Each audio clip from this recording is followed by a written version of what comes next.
নমস্কার, ক্রিকেট বাংলায় আপনাদের সকলকে স্বাগত। তো আজকে আমাদের বিষয় হচ্ছে যে অস্ট্রেলিয়া টি-20 স্কোয়াড। ইতিমধ্যেই স্কোয়াড অ্যানাউন্স প্রত্যেকটা টিম করে ফেলেছে, কিছু কিছু টিম এখনো করেনি। আর অস্ট্রেলিয়া তাদের প্রভিন্সিয়াল স্কোয়াডটা অ্যানাউন্স করেছে, তো আজকে সেটা নিয়ে আলোচনা হবে। তো স্কোয়াডটা বলা যাক। হ্যাঁ বল। তো প্রথমেই রয়েছে Mitchell Marsh captain, Xavier Bartlett, Cooper Connolly, Pat Cummins, Tim David, Cameron Green, Nathan Ellis, Josh Hazlewood, Travis Head, জর্জ Inglis, Matthew Kuhnemann, Glenn Maxwell, Matthew Short, Marcus Stoinis and শেষে অ্যাডাম জ্যাম্পা। তো কিছু নতুন player কিন্তু add করা হয়েছে। হ্যাঁ, কিছু নতুন প্লেয়ার অ্যাড করা হয়েছে, কিন্তু তা সত্ত্বেও ওদের স্কোয়াড যেটা আছে মারাত্মক স্কোয়াড আছে টি-20 গেমের জন্য বলা যেতে পারে। টিম ডেভিড আছে, ট্রাভিস হেড আছে, মিচেল মার্শ আছে, ক্যাপ্টেন আছে, ক্যামেরন গ্রিন আছে, গ্লেন ম্যাক্সওয়েলের বোধহয় এটা লাস্ট হবে, এরপর রিটায়ারমেন্ট নিতে পারে বা বোধহয় অ্যানাউন্সমেন্ট করেও দিয়েছে, আমি ঠিক অতটা আপডেট নেই। পেস অ্যাটাকে নতুন নেথান অ্যালিসকে ওরা নিচ্ছে। হ্যাঁ, পেস অ্যাটাকটা তবুও একটু কমজন মনে হচ্ছে। হেজলউডের সাথে কে আছে? হেজলউড, কামিংস, এখানে মিচেল স্টার্ককে অনেকটা মিস করছে অস্ট্রেলিয়া, সেটা বলা যেতে পারে। স্টার্কের প্রেজেন্সটা কিন্তু একটা হ্যাঁ। বিরাট বড় একটা ফ্যাক্টর। বাদ বাকি তো একদম অলরাউন্ডার থেকে আরম্ভ করে ব্যাটসম্যান অস্ট্রেলিয়ার টিম মারাত্মক আছে। যদিও এটা প্রভিন্সিয়াল স্কোয়াড, মানে এর মধ্যে কিছু চেঞ্জেস হ্যাঁ, কিছু করতে পারে, তবুও ধরে নে এটাই থাকবে, খুব বেশি চেঞ্জেস হবে না। মার্কাস স্টয়নিসকে ওরা ভালো ইউজ করতে পারে বলে, কারণ এখন বিগ ব্যাশ লিগে ভালো বল করছে মার্কাস স্টয়নিস। জস হেজলউডের তো ইনজুরি একটা ফ্যাক্টর থাকে সবসময়। তো ওর জায়গায় মনে হয় নেথান অ্যালিসকে একটা ব্যাকআপ হিসেবে ইউজ করতে হবে। হ্যাঁ, নেথান অ্যালিসের স্ট্যাট ভালো, কিন্তু হেজলউডের ধারে কাছে যায় না। হেজলউড, প্যাট কামিন্স তো, তারপর আমি তবুও বলবো ব্যাটিং এর থেকে বোলিংটা একটু কমজোর আছে। ব্যাটিংটা তো ব্যাটিং অলরাউন্ডার দুটোই খুব খুব ভালো অস্ট্রেলিয়ার টি-20 গেমের দিক থেকে।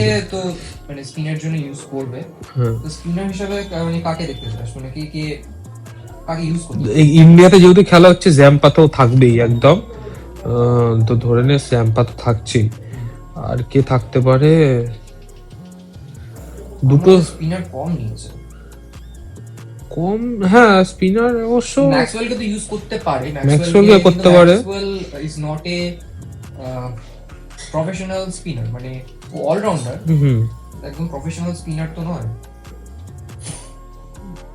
ম্যাক্সওয়েল কাজটা কি করে দেয়? ম্যাক্সওয়েল পাওয়ার প্লেতে আসে, দিয়ে তখন প্লেয়াররা মারতে যায়, তখনই আউট হয়, যেটা রোহিত শর্মার ক্ষেত্রে ওডিআইতে হয়েছিল। ওরকম টাইপের কিছু করার প্ল্যান করতে পারে একদম।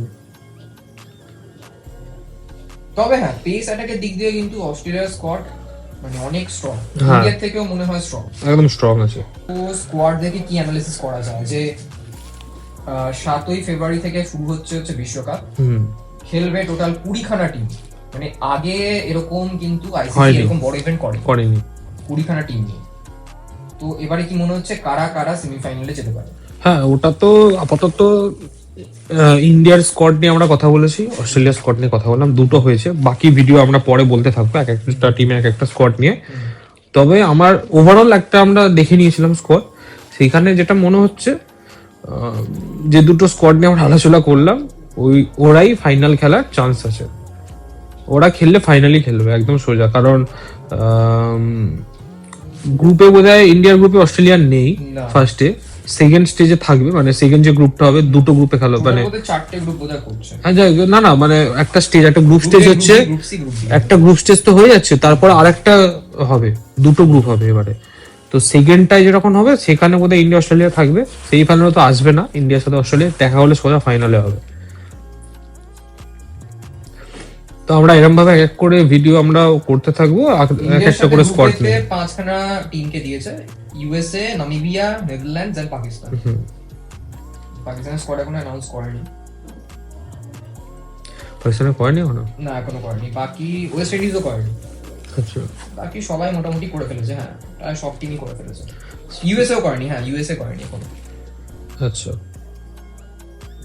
আমরা কিছু কিছু টিমের স্কোয়াড নিয়ে তো আলোচনা করব। ঠিক আছে, তো ভিডিওর আমরা শেষে চলে এলাম। ছোট ভিডিও আজকে স্কোয়াড নিয়ে আলোচনা, এরকম আমরা একটা করে ভিডিও করতে থাকবো। তো ভিডিওটি ভালো লেগে থাকলে অবশ্যই লাইক, শেয়ার এবং সাবস্ক্রাইব করবেন। আর কমেন্ট করতে ভুলবেন না।